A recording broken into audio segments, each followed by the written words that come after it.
Hey y'all, Shanda here. I wanted to share with you all a message that came in through a reading that I just got out of, and I needed to hear it too. So I was grateful. I was like, dang, that's real. Ooh, I needed that too.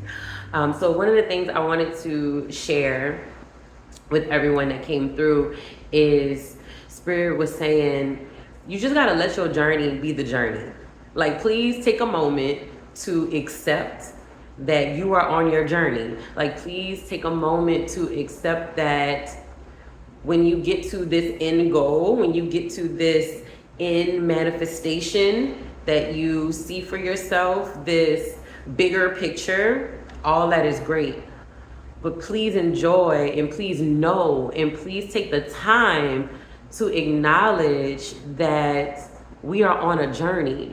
Your journey is what we have to teach. Our journey is what we get to share. It's what you get to share as a part of your soul assignment, as a part of you being in a community, you being in a collective. You have something that you are going to experience, that you get to pay it forward, that you get to experience, that you get to give lessons and insights. Let your journey be the lesson plan. Let your journey serve as the curriculum. So if you are frustrated and you don't like where you are and you're uncomfortable and you're trying to figure out why things aren't moving as fast as you would like for them to, you still have a little bit more of your lesson plan that you have to flush out. You still got some details that you have to, of the exercises and of the tests that you have to go through, that you're going to be able to pay it forward. So if you know that you're on a journey but you don't like it, take a moment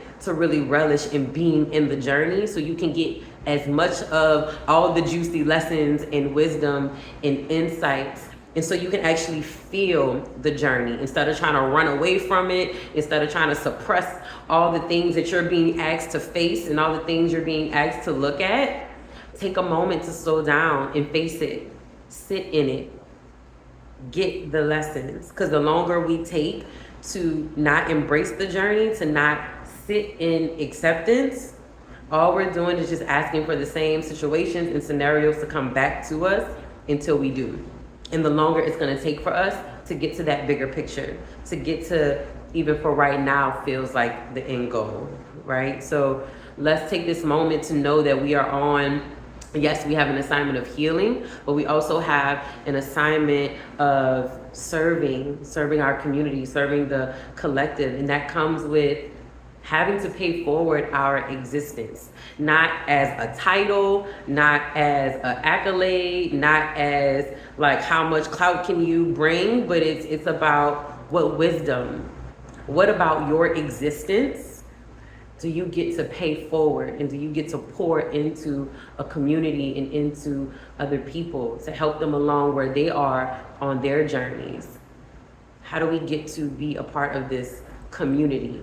And so the number one way we can do that, and the number one way we can add value to ourselves when it comes to stepping into that community, is by sitting in our journey, accepting our journey, learning as much as we can for it. And when it is time to teach, when it is time to pay it forward, we're going to be bringing our most best, full authenticity forward during the process, and when we get to that end part of teaching it.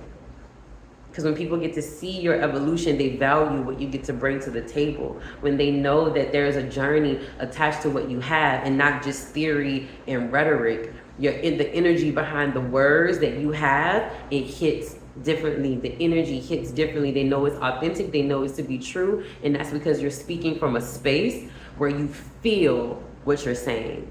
You can feel what you're saying, and you're not just speaking a whole bunch of stuff you memorized or you heard.